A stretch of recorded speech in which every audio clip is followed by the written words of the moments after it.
আমার ত্রিপুরার বন্ধুরা, আবার সানডেতে লাইভে আসলাম। আজকে সানডেটা খুবই খুশির দিন বলা যেতে পারে। প্রথমেই আমি কনগ্রাচুলেট করছি, I congratulate টিপ্রামথা for big victory in ADC election. যে ত্রিপুরাতে এডিসি ইলেকশনে গণতন্ত্রের জয় হয়েছে। আর বন্ধুরা, আজকে আপনাদের কাছে কতগুলো ইনফরমেশন শেয়ার করব যে গত গত বুধবার থেকে গত শুক্রবার এবং শনিবারের মধ্যে অনেকগুলো ব্যাকগ্রাউন্ড ইভেন্ট হয়েছে, যেগুলো না হলে 28টার মধ্যে হয়তো 28টাই হয়তো দখল করে নিত জুমলা পার্টি। তো আপনাদের আমি ডিটেলস বলছি কি কি হয়েছে, ব্যাকগ্রাউন্ড স্টোরি। কিন্তু এডিসিতে বিজেপির পরাজয় হলো, বাটপাড়ির পরাজয়, এবং রতনলাল নাথ থেকে শুরু করে যারাই আছে গুন্ডা পান্ডা লাগিয়ে মানে যা তা করতে চেষ্টা করেছে, ইলেকশনটাকে পুরো মেলাইন করতে চেষ্টা করেছে, কিন্তু ওরা পারেনি এটা করতে। ফাইনালি ওরা সাকসিড হয়নি।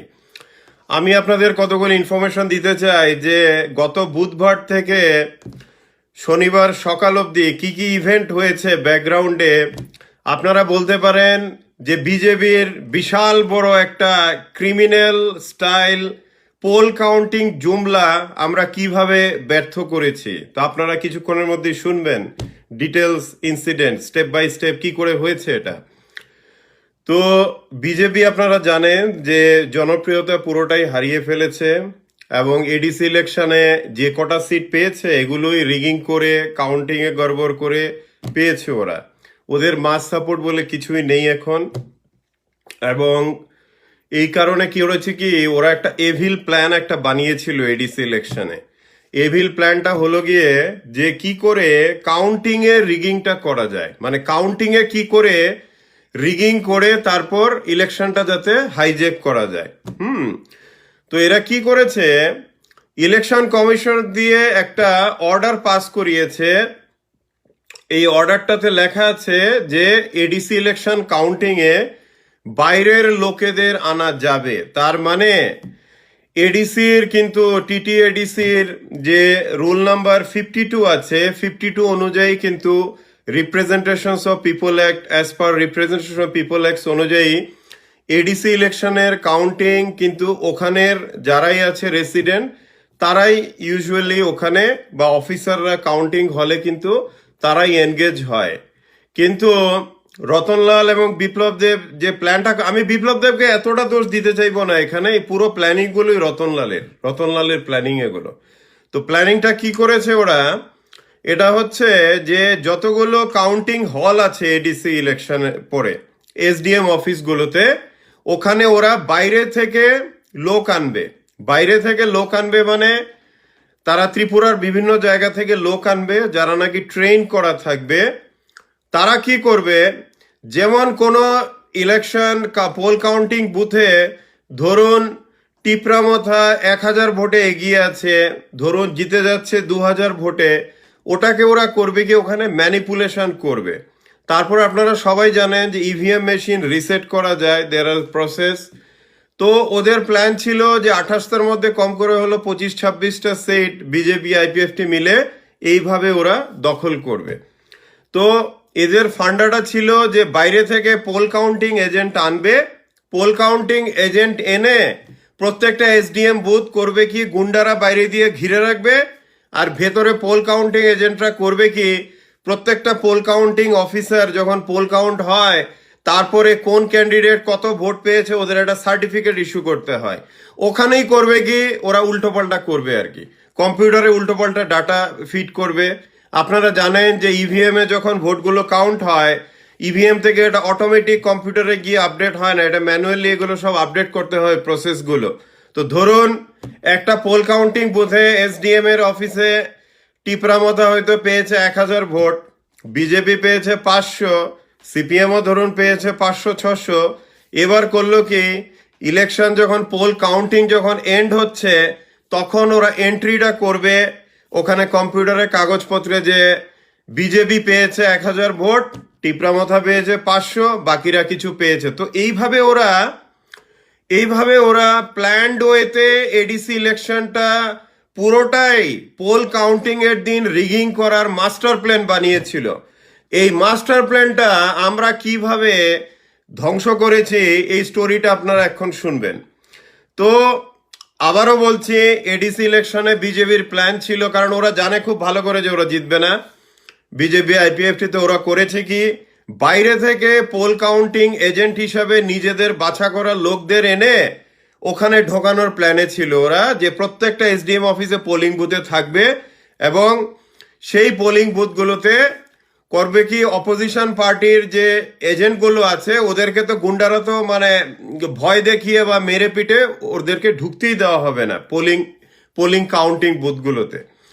তারপরে করবে কি, ভেতরে করবে কি, ইভিএম এ যে ডাটাটা আছে ওই ডাটাটা না এন্ট্রি করে এই বাছাই করা রতনলাল এবং বিপ্লব দেবরা যাদেরকে চয়েস করেছে, এই বাছাই করা এজেন্টরা বাইরের, তারা পুরো পোল কাউন্টিং প্রসেসটা কি করবে কি, ওরা এইভাবে জুমলাগিরিটা করবে, উল্টো পাল্টা নাম্বার দেবে যাতে 28 মানে বেশিরভাগই মানে 90% সিট যাতে বিজেপি পেয়ে যায়। তো বিজেপির এই যে ক্রিমিনাল পোল রিগিং এবং পোল হাইজ্যাকের যে কুচক্রের প্ল্যানটা ছিল, এবার শুনুন কিভাবে এটা আমরা ফয়েল করেছি। বুধবার থেকে শুরু করে শনিবার দিনের মধ্যে আমাকে বৃহস্পতিবার দিন আপনাদের সময় সকাল 8টা হবে,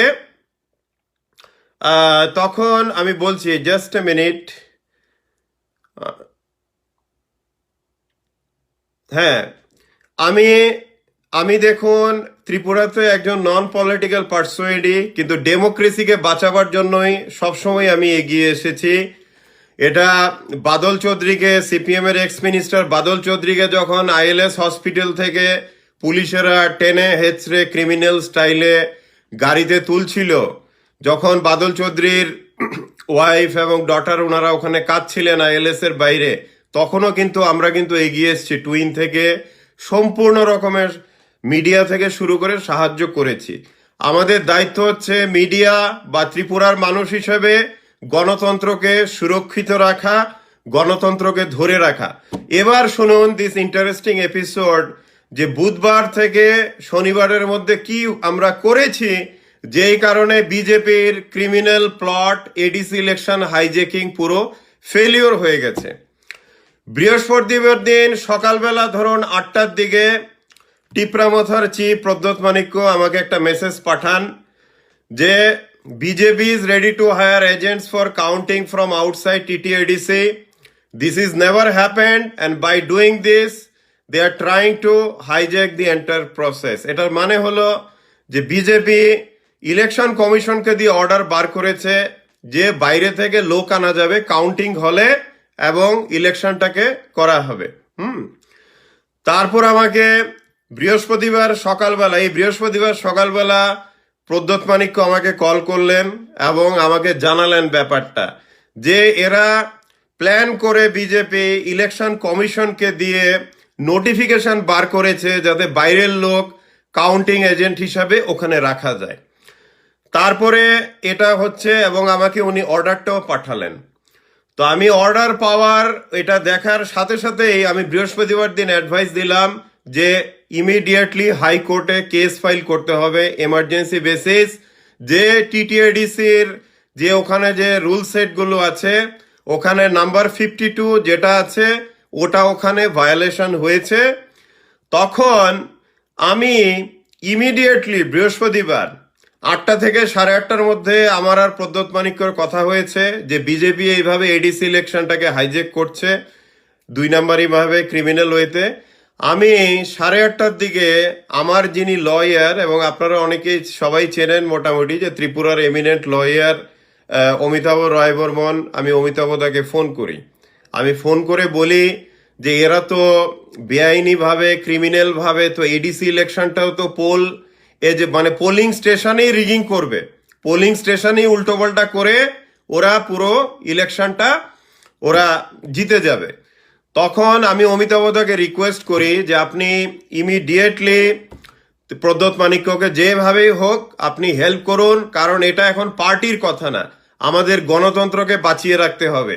কে জিতলো কে হারলো ইলেকশনে দ্যাট ইজ নট ইম্পর্টেন্ট, कि सीपीएम जितलो, टिपरामथा जितलो ना BJP, that's not important, but election process must be free and fair.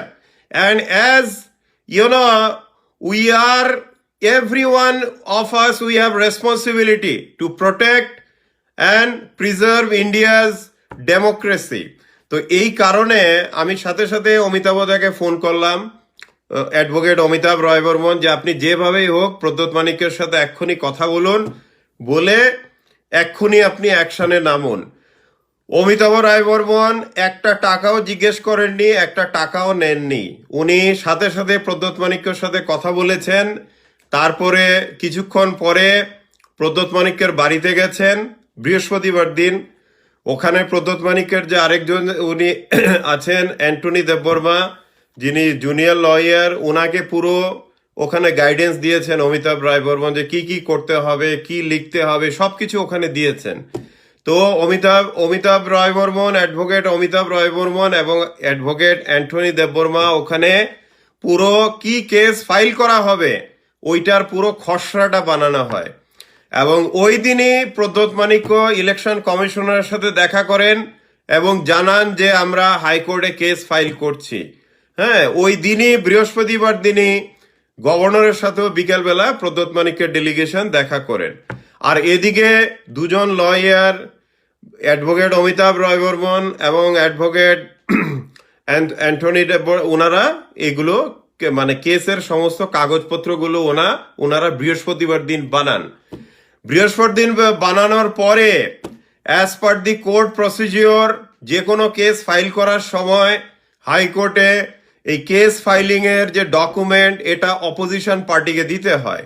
এবং সেটা শুক্রবার দিন ফ্রাইডেতে ত্রিপুরা হাইকোর্টে অ্যাডভোকেট অমিতাভ রায় বর্মন এবং অ্যাডভোকেট অ্যান্টনি দেববর্মা দুজনে একসাথে কেস ফাইল করেন স্টেট ইলেকশন কমিশনের এগেনস্টে, যে ওরা আর্টিকেল যে পয়েন্ট যে আছে 52 পিপলস রিপ্রেজেন্টেশন অ্যাক্ট, ওটা ভায়োলেট করছে বিজেপি গভর্নমেন্ট এবং ইলেকশন কমিশনার ইলিগাল কাজ করছে।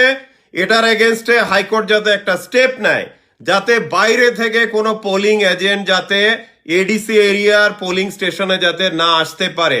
যারাই পোলিং এজেন্ট হবে they all must be from ADC areas. তো এই যে হাইকোর্টে যে কেস ফাইল করা হয়েছে ওটার একটা কপি ইলেকশন কমিশনে দেওয়া হয়েছে ফ্রাইডে মর্নিং। এই কপি পাওয়ার পরে এবং হাইকোর্টে কেসটা ওঠার পরে Tripura election commissioner, chief election commissioner ঠিক নোটিশ পাওয়ার within 1 hour he changed his earlier order এবং চেঞ্জ করে ওখানে লেখা আছে যে as per article point 52 of the TTADC people's representation act এটা ফলো করা হবে।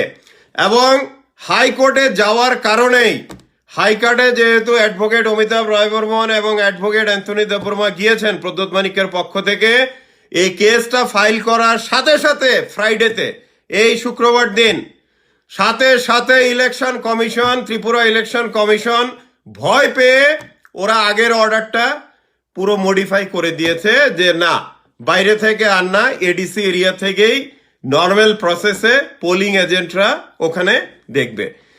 এইটার কারণে কি হয়েছে, শুক্রবার দিন যখন নাকি বিকেল অ্যারাউন্ড 12:30 1 o'clock ফ্রাইডেতে যখন স্টেট ইলেকশন কমিশন যখন অর্ডারটা পাস করেছে, নতুন নোটিফিকেশন, যে আগের নোটিফিকেশনটা না, এখন নতুন নোটিফিকেশন অনুযায়ী এখন এডিসি এরিয়ার যতগুলো পোলিং বুথ আছে মানে কাউন্টিং বুথ আছে ওখানে বাইরের কোনো লোক আনা যাবে না অ্যাজ এ কাউন্টিং এজেন্ট। এইটাই কিন্তু বিজেপির জুমলাগিরির পুরো কোমর ভেঙে দিয়েছে দিস স্টেপ। আজকে যদি বন্ধুরা বিজেপি যদি অর্গানাইজড ওয়েতে রতনলালের ইনস্ট্রাকশনে যদি অ্যাডভোকেট অমিতাভ রায় বর্মন আর অ্যান্টনি দেববর্মা যদি হাইকোর্টে কেস না ফাইল করা হতো ফ্রাইডেতে, হাইকোর্ট যদি মানে কোনো যদি অবজারভেশন না করা হতো, ইলেকশন কমিশনকে যদি নোটিশ না দেওয়া হতো, তাহলে কিন্তু এই শুক্রবার থেকে শনিবারের মধ্যে পুরো বাছাই করা বিজেপির গুন্ডা এবং অফিসিয়ালরা কিন্তু সমস্ত পোল কাউন্টিং বুথগুলো দখল করে ফেলতো। দখল করে টিপরামথা জেতা তো দূরের কথা, হয়তো এক দুটা সিটও হয়তো পেতো না। এরা পুরো মানে ক্রিমিনাল ওয়েতে পুরো এডিসি ইলেকশনটাকে হাইজ্যাক করার মাস্টার প্ল্যান যে বানিয়েছিল, সেটা বলতে পারেন যে আমরা সবাই মিলে এটাকে পুরো ফয়েল করে দিয়েছি। এগেন আওয়ার গোল ইজ মানে প্রোটেক্টিং ডেমোক্রেসিতে ক্রিমিনালদের সাথে যুদ্ধ করা, যাতে ফাইনালি ডেমোক্রেসি ওন। তো আপনারা মনে রাখবেন, টিপরামথা যে এত এত এই সিটে জয়ী হয়েছে, এটার পেছনে কিন্তু এই বিশাল একটা কারণ আছে। কিন্তু এই কারণটা হলো যে বিজেপি আউটসাইড পোলিং মানে কাউন্টিং এজেন্ট পোলিং কাউন্টিং স্টেশনগুলোতে ঢোকাতে পারেনি। যেহেতু ঢোকাতে পারেনি, তাই পোলিং প্রসেস আমি বলবো 70%-এর মতো হয়েছে সিকিউরিটিতে, বাকি 30%-এর রিগিং মানে হয়েছে, উল্টোপাল্টা হয়েছে। এই কারণে বিজেপি যে কটা সিট পেয়েছে এডিসিতে, that is the result of first is মানে polling during the poll booth rigging, তারপর হচ্ছে গিয়ে আপনার পোলিং এর পরে তারপর হচ্ছে এই পোল কাউন্টিং এর সময় 2 নম্বরে। আমি এখনো বলছি বিজেপি যেই সিটগুলোতে জিতেছে এডিসি ইলেকশনে, ওখানে যদি রিপোল করা হয় ওখানে গোহারা হারবে ওখানে। কিন্তু আমরা ত্রিপুরা ইনফো থেকে টুইন থেকে and as my twin editor, ত্রিপুরাতে ডেমোক্রেসি প্রোটেক্ট করার জন্য যা দরকার আমরা করেছি। এই বুধবার থেকে শুক্রবারের মধ্যে দিস 2 days আপনারা মনে রাখবেন, টিপরামথা on this election, ADC election, because BJP didn't get much chance to manipulate as well as hijack the election during the poll counting process. That was their master plan. তো আপনারা মনে রাখবেন, যদি হাইকোর্টে case না ফাইল করা হতো এই দিস ফ্রাইডে, যদি সেই কোর্টের নোটিশের কাগজ যদি ইলেকশন কমিশনের অফিসে যদি না দেওয়া হতো, তাহলে election commission they would have never issued that order that as per 52 section 52 there won't be any outside এখানে। তো এই যে ইলেকশন কমিশন যে হাইকোর্টের ভয় পেয়ে এই যে নতুন অর্ডার দিয়ে আগের অর্ডারটা যে ক্যান্সেল করেছে ফ্রাইডেতে, এই কারণেই কিন্তু বিজেপি লাস্ট মোমেন্টে তাদের ক্রিমিনাল এজেন্টগুলো পোলিং স্টেশনে কাউন্টিং স্টেশনে ঢোকাতে পারেনি। and that's the reason টিপরামথা on in big margin on majority of the seats. কারণটা হচ্ছে এটাই, যদি বিজেপির মাস্টার প্ল্যান যদি সাকসিড হতো, তাহলে মনে রাখবেন, আপনারা জানেন পোল কাউন্টিং এর আগে হিমন্ত বিশ্ব এসছেন আসাম থেকে, তারপর বিজেপির যারা ক্রিমিনাল মাস্টার মাইন্ড সবাই আগে পরে মাস্টার প্ল্যান বানিয়েছেন। এদের মাস্টার প্ল্যানটা ইজ ভেরি সিম্পল, যে যখন পোল কাউন্টিং স্টেশনগুলোতে যখন পোল কাউন্ট হবে, কাউন্টিং এর আগে আইদার ইভিএম রিপ্লেস করা আগের দিন রাত্রে বা ভোরবেলা, বা পোল কাউন্টিং এর সময় ডাটাটাকে ফ্যাব্রিকেট করে ফিট করা কম্পিউটারে। তো এদের মানে জুমলাগিরি 2 নাম্বারিতে এদের ধারে কাছে কেউ নেই, এতটাই ক্রিমিনালিটি। তো আমি মনে করেছি as a twin editor, this is my responsibility, whoever it is, whether it is Pradyot Manikya, whether it is Manik Sarkar, whether it is Congress, I don't care. আমি as an editor, it's my duty to make sure democracy is protected in Tripura. আমাদের ত্রিপুরা দেখুন, এই ত্রিপুরা আমাদের, we will not allow few criminals to hijack democracy from us. At any cost, we'll fight. Because if we don't fight today, then we have to face the results for tomorrow. And our next generation also will suffer. So this is my moral responsibility, all of your moral responsibility, to fight against criminality. ইলেকশনের সময় election হবে, কে ভোটে জিতলো হারলো, that is not important, who is winning losing, that's not important, but the process must be clean and fair. আর আমি এখানে I want to thank Tripura police, the Tripura police did a very good job in spite of direct orders from Biplab Dev Ratanlal, কিন্তু Tripura police did a very good job in ADC election, যে ওরা খুব বেশি কি বলবো ক্রিমিনালস এবং rigging এগুলো ওরা হতে দেয়নি। So they did not allow that. তো Tripura police deserves and many other officials of Tripura government, they deserve these accolades that because of their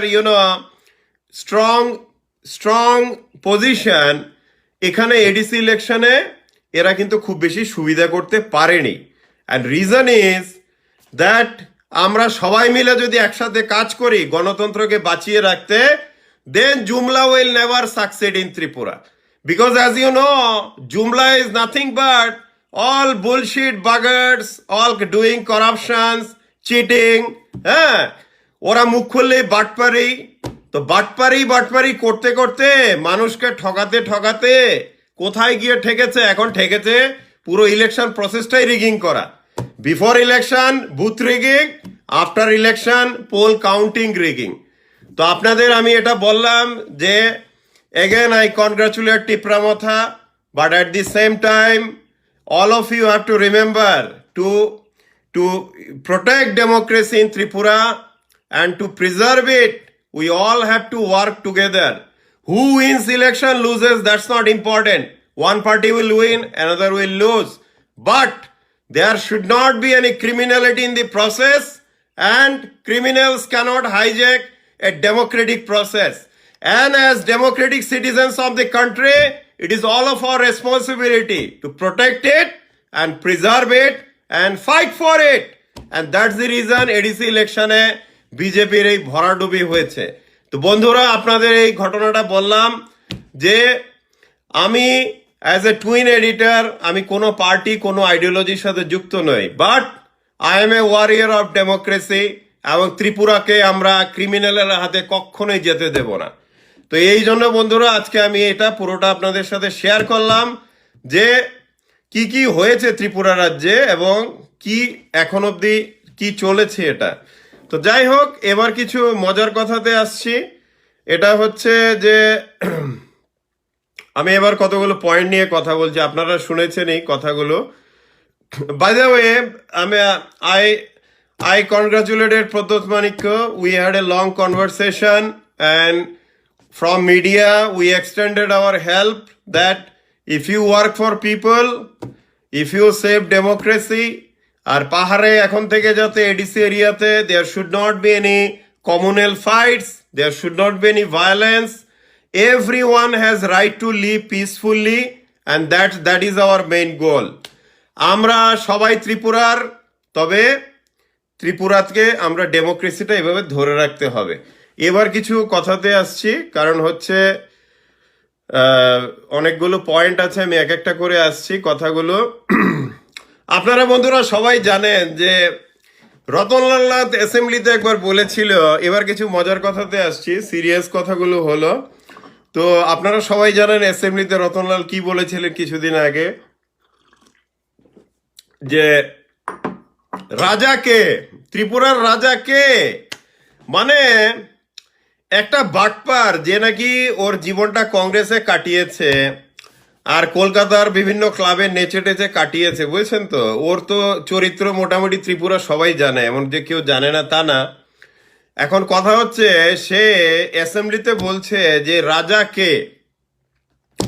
তো আমি তারপরেই না, শুধু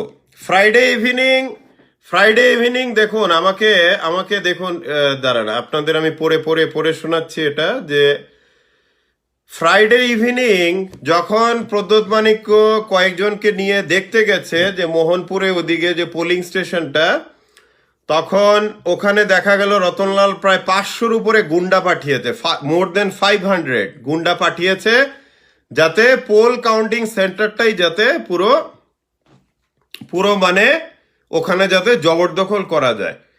তো ওই ফ্রাইডে ইভিনিংও আমরা জানি এরকম কিছু হবে, যে আমি মেসেজ পেয়েছি প্রদ্যোৎ মানিক্য থেকে যে I am under heavy attack by 500 people probably send by Ratanlal Nath মোহনপুরে এসডিএম অফিসে।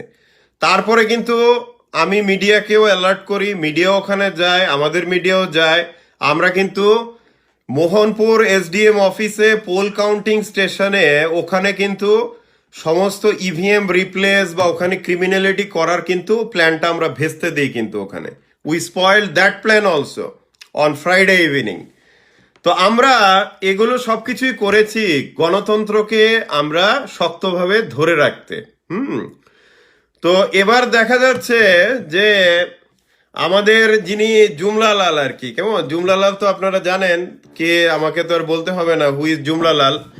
তো জুমলালাল দেখা যাচ্ছে সে বিভিন্ন রকমের সে কথা বলছে, সে অ্যাসেম্বলিতে দাঁড়িয়ে বলছে রাজাকে, তারপর সে এই বুড়ো বয়সে 75-76 বয়সে 500 গুন্ডার অ্যারেঞ্জমেন্ট করেছে মোহনপুরে, মানে এসডিএম অফিসটা দখল করে পুরো ওখানে ভোট ইভিএম মেশিন কি বলে রিপ্লেস করে, মানে জিততেই হবে at hook or crook, my name is Jumlalal and I have to win election. তো এরকম হয়ে গেছে ব্যাপারটা, বুঝছেন তো? হ্যাঁ। তো দেখেন ওনার যা মুখের বদন, কেউ তো আর ভোট দেবে না, আর যেরকম চরিত্র আর যেরকম মিথ্যা কথা বলে কেউ তো ভোট তো দেবে না। তো এইভাবে আপনার ওখানে অফিসেও চলে গেছিল, মানে লোকজন পাঠিয়েছে on Friday evening, so that পুরো এসডিএম অফিসের পুরো হাইজেক করে ওখানে পুরো ইভিএম গুলি রিপ্লেস করে বা ডিসেবল করে, মানে যা তা আর কি। BJP's plan was, and again, Ratanlal was the chief master of this whole poll, কি বলে পোলের যতগুলো ক্রিমিনাল কাউন্টিং থেকে সবকিছু, রতনলাল ওয়াজ দি মাস্টার। তো আমি একটা কথা বলতে চাই যে রতনলালের উদ্দেশ্যে, আপনারা তো সবাই জানেন যে রতনলালের মোহনপুরে বিশাল, সিদাই মোহনপুরে বিশাল গাজার সাম্রাজ্য, প্রায় 12,80,000 গাছ। আর যারা বিজেপিতে আছেন, যাদেরকে নাকি 3 বছর ধরে আপনাদের আশ্বাস দেওয়া হয়েছে চাকরি পাওয়া হবে, আপনাদের তো কিছু তো দেবে না। আমার এই মেসেজটা যারা বিজেপিতে আছেন তাদের উদ্দেশ্যে, আপনারা বিপ্লব দেব রতনলাল থেকে ঘন্টাও পাবেন না, কিচ্ছু পাবেন না। হ্যাঁ, ওদেরকে যদি বলেন যে আমাদের গাঁজা বাগানের একটু অংশ দিন, ওটা আপনাদের দিতে দেবে না ওরা, এরকম। তো আপনারা সবাই জানেন যে আমি পুরো ডকুমেন্ট সহকারে কার আন্ডারে কত কানি গাজার বাগান আছে মোহনপুরে, I expose this information a month back. তো আমি রতনলালকে এটাই বলবো যে, মানে রতনলাল না, জুমলালাল, যে জুমলালালকে এটাই বলবো যে এই যে আপনি যে এই বুড়ো বয়সে যে পাপগুলো করছেন, নার্কোটিক্স কাল্টিভেশন, গাঞ্জা কাল্টিভেশন, হ্যাঁ, তো এইগুলো করে তো আপনার মানে ক্ষমতা তো হারাবেনই 2023-এ, কিন্তু এর সাথে সাথে কিন্তু আপনার নরকেও মানে গতি হবে কিনা ডাউট আছে, কিন্তু যেইভাবে আপনি চলছেন এখন। তো আমি যা দেখছি ত্রিপুরা পলিটিক্সে এখন, যে সবাই মিলে আমরা যদি একসাথে হয়ে যাই তাহলে কিন্তু আমরা জুমলা অ্যাটাকগুলো আমরা কিন্তু আটকাতে পারি। তারপর জুমলালালের উদ্দেশ্যে আমার একটা মেসেজ হবে যে জুমলালালের উদ্দেশ্যে আমার যে মেসেজটা হবে এটা হবে যে জুমলালাল জি, আপ गांजा का धंधा बंद करो, नहीं तो आपका आग भी कभी बंद हो जाएगा। হ্যাঁ, তো কথাটা হচ্ছে এইভাবে যে ক্রিমিনালগিরি যে চলছে ত্রিপুরা রাজ্যে, আর এই যে একটা বয়স্ক মানুষ 75-76 বছরে 4 চোখ নিয়ে এই যে মানে ড্রাগের ব্যবসা চালাচ্ছে, তারপর চারিদিকে যত রকমের অসৎ কাজ আছে, মানে পোল রিগিং, কাউন্টিং রিগিং থেকে শুরু করে যাতা, মানে যাতা। আপনারা জানেন যে মোহনপুরের ওদিকে একটা মেয়েকে পুড়িয়ে দেওয়া হয়েছিল রেপ করার পরে, ওইটাও কিন্তু ওর লোকেরাই করেছে। মানে ও এত ক্রিমিনালিটিতে যুক্ত আছে এই বুড়ো বয়সে যে ইট ইজ ভেরি ইম্পর্টেন্ট। আমি বিজেপিরও যারা আমার কথা শুনছেন, আপনাদের আমি বলি, এমনকি বিপ্লব দেবকেও বলবো, আপনারা তাড়াতাড়ি রতনলাল নাথকে ত্রিপুরা ক্যাবিনেট থেকে বিদায় করুন, না হলে আপনাদের বিজেপি পার্টিও ধ্বংস করে দিয়েছে ও প্রায়, এখন পার্টির কোনো ক্রেডিবিলিটি নেই। আপনাদের ক্যাডাররাও সব মানে মনমরা, সব মানে ছেড়ে দিয়েছে বলা যেতে পারে। 2023-এ এখন যা সিনারি দেখা যাচ্ছে, বিজেপি 5-6টা সিট পাবে কিনা আমি জানি না। আই ডোন্ট থিঙ্ক বিজেপির এখন যা অবস্থা চলছে। তো এই জন্য বলবো যে আমরা ডেমোক্রেসিতে ক্রিমিনালদের এগেনস্টে যদি আমরা একসাথে ঘুরে দাঁড়াই, তাহলে কিন্তু আমরা ওদেরকে কিন্তু পরাজয় করতে পারবো। তারপর আমি আরেকটা কথা বলি, আমি গতকাল বিজেপির কয়েকজনের চেহারা দেখে, তারপর আজকে রতনলালের চেহারা দেখে, যে উনি বিভিন্ন জায়গায় কি হয়েছে, উনি মুখটা একদম বিষণ্ণ। তো রতনলালের এই মুখ দেখে না আমি মানে কি বলবো, আমার মানে খুব কষ্ট হচ্ছে, খুব কষ্ট হচ্ছে। মনে হচ্ছে হয়তো রাত্রে হয়তো ঘুমোতে পারবো না। কারণ যেই জুমলার দলেরা এই 3 বছর ধরে 2018 থেকে এই ভায়োলেন্সের পলিটিক্সটা স্টার্ট করেছে ত্রিপুরাতে, যে অপোজিশন পার্টির অফিস ভাঙো, অপোজিশন পার্টিকে মারো, আগরতলার মাঝখানে সিপিএম কংগ্রেস ফ্যামিলিতে ইয়ং ছেলেদের, ওদের ঠাকুমাকে বাচ্চাকে অবধি মেরেছে গত 3 বছরে। এগুলো সব আগরতলাতে হয়েছে, আর বাকি কথা তো বলেই দিলাম। তো আমি বিপ্লব দেব, রতনলাল দেব সবাইকেই বলবো, যারাই বিজেপিতে আছেন, আপনারা দেখুন একটা সময় লাফাচ্ছেন, অপোজিশনদের ভেঙেছেন, এবার ওরা আপনাদের ভাঙবে। তো আপনারা যা শিখিয়েছেন ত্রিপুরা পলিটিক্সে ওটাই হবে। So you imported politics of violence. So naturally this is now continuing. তো এখন ত্রিপুরা রাজ্যে যত কিছু হচ্ছে, পোল ভায়োলেন্স থেকে সবকিছু, সবগুলি কিন্তু বিজেপির দেখানো, কিন্তু বিজেপির কারণে হচ্ছে কিন্তু এগুলো সবকিছু। তো বন্ধুরা, আমার রতনলালের মুখটা দেখে আজকে খুব মানে কষ্ট হলো, যে ভদ্রলোক এতদিন ধরে সুখে ছিলেন, বিভিন্ন ধরনের কিছুতে উনি সাকসেস পেয়েছেন। ওনার ছেলের হয়তো বিশাল বড় হসপিটাল হবে ত্রিপুরার, কি বলে, গাজার টাকায়, বা ত্রিপুরার যে এমপ্লয়মেন্ট স্কিম, যেখানে নাকি আপনি সিপিএম বা কংগ্রেস ফ্যামিলি হলে আপনাকে ট্রান্সফার করা হবে, আগরতলা থেকে করা হবে ধর্মনগর, তারপর আপনি যেতে না চাইলে ফ্যামিলির কারণে আপনি 1 লাখ টাকা দিন, হ্যাঁ 1 লাখ টাকা জুমলালালের কাছে পৌঁছে দেন, তারপর আপনার ট্রান্সফার বন্ধ হবে।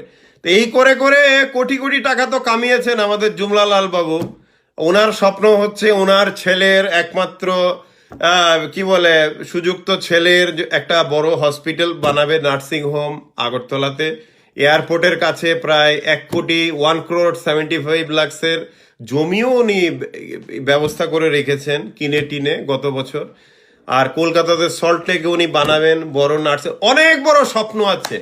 তো জুমলালালের স্বপ্নের জন্য মানে সত্যি আমি অত্যন্ত আনন্দিত। আবার আমি খুবই দুঃখিত যে জুমলালালের আজকে মুখ এরকম ছিল, মুখটা কাচুমাচু। তারপর দেখলাম গতকাল যে জুমলা পার্টির এক ডেলিগেশন ত্রিপুরা ডিজিপির অফিসে গেল, এদেরও মুখ কাচুমাচু। হ্যাঁ, তা এখন কথা হচ্ছে যে ভাই, আপনারা ইলেকশনে এবং পোস্ট ইলেকশন, প্রি ইলেকশনে আপনারা এই ভায়োলেন্সটা এনেছেন ত্রিপুরাতে। এরকম ইউপি বিহার স্টাইলে ত্রিপুরাতে কখনো ভায়োলেন্স ছিল না। তাহলে এখন যে ভায়োলেন্সগুলো হচ্ছে আপনারা করেছেন 3 বছর, এখন আপনাদের উপরে করবে, এটা তো ন্যাচারাল। তো বন্ধুরা, যারা আপনারা বিজেপিতে আছেন, আপনারা এখন থেকেই অন্যান্য পার্টি ছাড়ুন, নয়তো এই পার্টিকে ছাড়ুন। কারণ হচ্ছে গিয়ে এই পার্টির না আগে ছিল কোনো বেস, না আছে মানে বর্তমান, না আছে ভবিষ্যৎ কিছু, এটা ধ্বংস হয়ে যাবে। কারণ এই বাটপারি জুমলাগিরি দিয়ে কোনো পলিটিক্যাল অর্গানাইজেশন বা আইডিওলজি বেশি দিন টিকতে পারে না। কারণ গণতন্ত্রে মানুষই শেষ কথা বলে, people say the final thing. তো এই জন্য আমি ওভারঅল ইন্ডিয়াতে বিজেপির কোনো ফিউচার দেখছি না। As a political analyst or as a media editor, I don't see any future of BJP in all over the India. কারণ হচ্ছে ওদের না আছে আইডিওলজি, না ভালো পারফরমেন্স করতে পারছে, খালি মিথ্যে কথা বলছে, জুমলাগিরি করছে। ত্রিপুরার মানুষকে দেখুন কিভাবে বোকা বানিয়েছে। সেই 50,000 গভর্নমেন্ট চাকরি দেওয়া হবে প্রথম, এগুলো মানে written document, these are all written document. কেউ যদি হাইকোর্টে কোথাও গিয়ে কেস করে বিজেপির বিরুদ্ধে, মানে 100% জিতবে এই কেস। যে এত মিথ্যা লেখা হয়েছে ভীষণ ডকুমেন্টে করে ওরা ক্ষমতায় এসছে। ক্ষমতায় আসার পরে লোকসভা ইলেকশন থেকে শুরু করে যত লোকাল বডি ইলেকশন সবকিছু হচ্ছে, ওখানে কিন্তু ওদের মানে মোডাস অপারেন্ডি বা ফান্ডাটা কিন্তু অনলি ওয়ান, এটা হচ্ছে টেরর।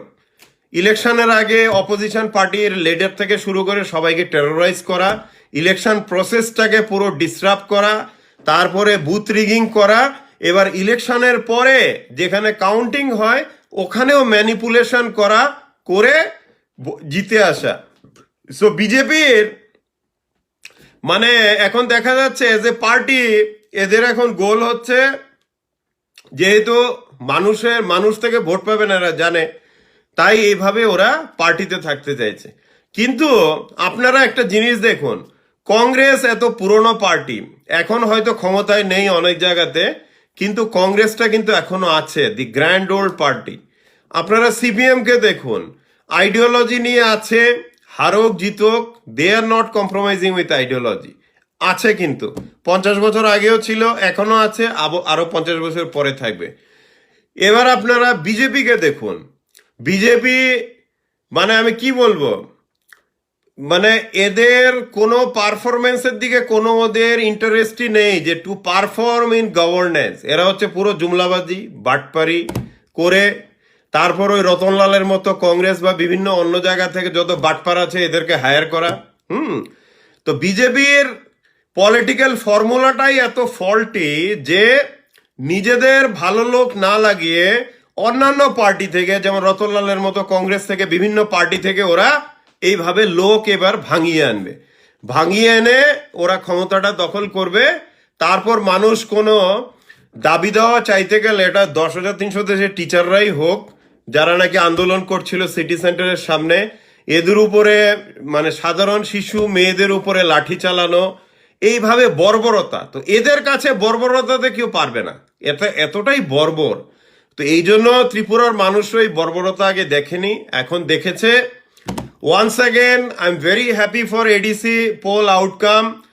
যে কোনো অপোজিশন পার্টি জিতলেই আমি খুশি হতাম, এখন টিপরামথা জিতেছে, it's a new party, I wish them the best. এবং থিং ইজ, ত্রিপুরা আমি চাই দেখুন, cutting across community and political lines, ত্রিপুরার প্রত্যেকটা পলিটিক্যাল পার্টির উদ্দেশ্য হওয়া উচিত যে সাধারণ মানুষের সুখ দুঃখটাকে কিভাবে কমানো, কিভাবে কাজ করা, কিভাবে গভর্নেন্সটা করা, যাতে গরিব মানুষ কেউ যাতে এরকম কি বলবো, মানে এরকম যাতে নিষ্ঠুর এবং পাষণ্ড যাতে না হয়। যেমন ধরুন বিপ্লব দেব, প্রায় 45,000 বৃদ্ধ বৃদ্ধারা যাদের বয়স 70, 80, 90, 100 বছর, ওদের বৃদ্ধ ভাতাগুলো ক্যান্সেল করে দিয়েছে। এখন পাহাড় থেকে গ্রামে সবাই কিন্তু না খেতে পেয়ে মরছে, ওরা যে 1,000-1,500 টাকা পেত, এটা কিন্তু ওরা পাচ্ছে না। তো এই যে বর্বর নিষ্ঠুরতাটা যেটা আমাদের ত্রিপুরা গত 3 বছরে দেখেছে বা দেখছে, এইটা যাতে কোনো পার্টি যাতে না ফলো করে। এবার আমি সিপিএম এর উদ্দেশ্যে কয়েকটা কথা বলবো। সিপিএম এর সাথে বিজেপিরও অনেকের একটা জায়গাতে একটা মিল চলে আসে, যে দুটো পার্টি কোনো সমালোচনা সহ্য করতে পারে না। আপনি বিজেপিকে সমালোচনা করুন, আপনাকে দেশদ্রোহী বলে আপনার বাড়িঘর হয়তো পুড়িয়ে দেবে বা আপনাকে ধরে মারবে। সিপিএম এর অবস্থা ওরকম, আপনি মানিক সরকারের সমালোচনা করুন বা কিছু বলুন, সবাই ঘিরে আপনাকে আক্রমণ করবে সোশ্যাল মিডিয়াতে। এটা আমার সাথে হয়েছে আগে, পরেও হবে, কিন্তু আমি এসবের তোয়াক্কা করি না। আমি ত্রিপুরা সিপিএম নেতৃত্বের কাছে বলবো যে আপনারা এডিসি ইলেকশনে কেন 0 পেলেন, হোয়াই ইউ গট 0, একটা সিট কেন পেলেন না, এটা নিয়ে আপনারা পার্টির মধ্যে আলোচনা করুন। কারণ আমি আগেও বলেছি, এখনো বলছি, ত্রিপুরার সিপিএম নেতৃত্বে যদি পরিবর্তন না আনতে পারে, তার মানে ত্রিপুরার সিপিএম এর যে স্টেট সেক্রেটারি আছে গৌতম দাস, বা ধরুন এখন ত্রিপুরার যে অপোজিশন লিডার আছে মানিক সরকার, এদেরকে যদি পরিবর্তন না করা, কারণ ত্রিপুরাতে এখন সিপিএম এর মতো পার্টিতে যারা নাকি মেইন অপোজিশন, ফায়ার ব্র্যান্ড লিডারের দরকার। তো এরকম যারা আছে, যেমন ধরুন এই যে অপোজিশন লিডার, ধরুন মানিক সরকারের পারফরমেন্স অ্যাসেম্বলিতে আপনারা দেখেছেন সবাই, যে কোভিডে মারা গেলে 10 লক্ষ টাকা দেওয়া হবে, বিপ্লব দেব বলেছে। বিপ্লব দেব ঝুরি ঝুরি প্রতিশ্রুতি দিয়েছে, আপনারা দেখেছেন অ্যাসেম্বলিতে, যে ত্রিপুরার অপোজিশন লিডার মানিক সরকার একটা টপিকে চিফ মিনিস্টার বিপ্লব দেবকে কোশ্চেন করেছে ডাইরেক্টলি, যে answer what is your stand now, how many victims you pay 10 lakh rupees for covid death. তারপর যতগুলো প্রতিশ্রুতি করেছে একটা রাজ্যের মুখ্যমন্ত্রী, তাকে কাঠগড়ায় দাঁড় করানোর দায়িত্ব হচ্ছে বিরোধী দল নেতার। তো বিরোধী দল নেতাই যদি দুর্বল হয় বা ভীতু হয় বা কথা না বলে, তাহলে তো বিরোধী দল নেতার পরিবর্তন দরকার। তো সিপিএম এর যারাই আমার কথা শুনছেন, আপনারা যদি আপনাদের স্টেট সেক্রেটারি গৌতম দাসকে না পাল্টাতে পারেন, আর আপনারা যদি নেতৃত্বের মধ্যে রদবদল না আনতে পারেন, তাহলে 2023-এর ইলেকশনেও এখন যেমন এডিসিতে 0 পেয়েছেন, ওরকমই কিছু একটা পাবেন। আপনাদের কাটা কথা আমি বলে দিলাম। আপনারাও বিজেপির মতো আপনাদের কি বলে আইটি সেল দিয়ে অ্যাটাক করান, এতে আমার ঘন্টাও কিছু যায় আসে না, কিন্তু আমি যেটা বাস্তব এই সত্য কথা বললাম। আর ত্রিপুরা সিপিএম এর যারা নাকি লিডারশিপ আছেন, যারা নাকি সত্যরোর্ধ্ব মানুষ আছেন, আপনাদের আমি অনুরোধ করব, যেমন ওয়েস্ট বেঙ্গলে যেমন জ্যোতি বসু 30 বছর রাজত্ব করে এবং ইয়ং জেনারেশনদের উঠতে দেননি লিডারশিপে, এই জন্য পার্টিটাই পুরো প্রায় বিলুপ্তির পথে, কোনো কোনো কিছুতে নেই। তৃণমূল 10 বছরের উপরে আছে, এখনো হয়তো আসবে, কে আসবে, কিন্তু সিপিএম পাওয়ারে আসছে না বেঙ্গলে। তো আমি বলবো আপনারা কেরালা সিপিএম এর মডেলটা ফলো করুন বা পার্টিতে ইউথ গুলোকে আনুন। আর আমি সিনসিয়ারলি আমি রিকোয়েস্ট করব ত্রিপুরার যেহেতু অপোজিশন পার্টি সিপিএম নেতৃত্বের কাছে, যে আপনারা এই পলিসিটা চেঞ্জ করুন। আপনাদের পলিসি হচ্ছে যে আগে দেহত্যাগ তারপরে পার্টি ত্যাগ। তার মানে আমার 70 বছর হলো, 80 বছর হলো, আমি চোখে দেখতে পাচ্ছি না, চিন্তা করতে পারছি না, স্মার্টফোন জানা তো দূরের কথা, সোশ্যাল মিডিয়া আমরা ঘন্টাও জানি না, কিন্তু আমরা পার্টির পদে বসে থাকবো। হ্যাঁ, আমরা পার্টির সম্পাদক হয়ে বসে থাকবো, আমরা সভাপতি হয়ে বসে থাকবো। আর আমাদের পার্টিতে যারা ডক্টর ইঞ্জিনিয়ার আছে, যত ইয়ং জেনারেশনে, তাদেরকে আমরা দাবিয়ে রাখবো, আমরা তাদেরকে উঠতে দেবো না। তাহলে পার্টিটা কি করে দাঁড়াবে? ওয়েস্ট বেঙ্গলে যা হয়েছে এখন সিপিএম এর অবস্থা, ত্রিপুরাতেও তাই হচ্ছে, এখন তাই হতে যাচ্ছে।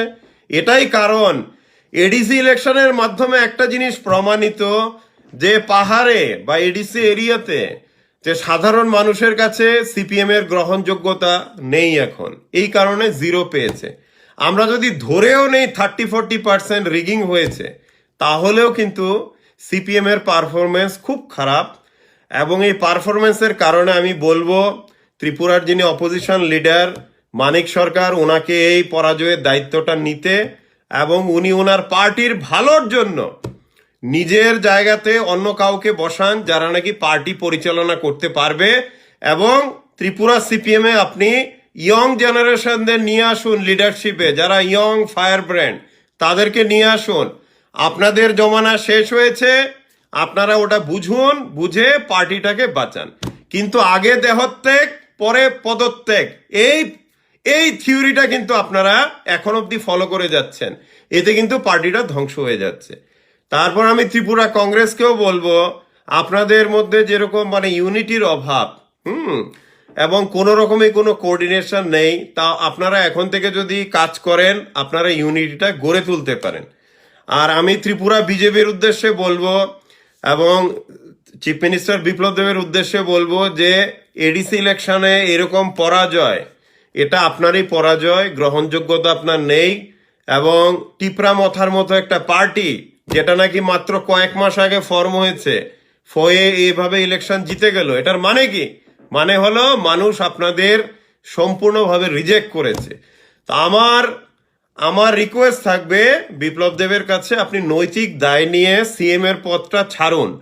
দেখুন, আমার ইন্টারেস্ট কোন পার্টি রুল করলো ওটাতে না, আমি চাই গরিব মানুষেরা ত্রিপুরাতে, সাধারণ জনগণ যাতে দে এক্সপিরিয়েন্সে গুড গভর্নেন্স, মানে গরিব মানুষরা ফ্রি ড্রিঙ্কিং ওয়াটার থেকে ভালো থেকে শুরু করে ফ্রিতে চিকিৎসা, হসপিটালে সবকিছু যাতে ওনারা ওগুলো পান, এবং স্কুল থেকে রাস্তাঘাট, তারপর হচ্ছে ল অ্যান্ড অর্ডার। ত্রিপুরার এখন চারিদিকে ড্রাগস থেকে শুরু করে আর্মস কি নেই। আপনি আগরতলার যে কোনো পানের টং দোকানে যান, হয়তো জাবা ট্যাবলেট দেখবেন বিক্রি করছে, মানে চারিদিকে এখন ড্রাগের রমরমা ওখানে। তো এই জন্য আমার গোল হচ্ছে, আমি কোনো পার্টি, কোনো আইডিওলজির সাথে যুক্ত না, আমি ত্রিপুরার ভালো চাই একজন ত্রিপুরা অরিজিন মানুষ হিসেবে। এবং আমি চাই ত্রিপুরাতে যাতে গণতন্ত্র প্রতিষ্ঠিত থাকে, এবং যারা গরিব মানুষ, এটা গ্রামে গঞ্জে পাহাড়ে যেই মানুষ হোক, দেখুন কে কার কমিউনিটি এটা দেখে লাভ নেই, সবাই মানুষ, একটা স্টেটে থাকে, সবাই যাতে সুন্দরভাবে বাঁচতে পারে। গভর্নমেন্টে যারা ক্ষমতায় জিতে এসছেন, তারা যাতে সাধারণ মানুষের জন্য কাজ করে, এটাই আমার দেখার উদ্দেশ্য।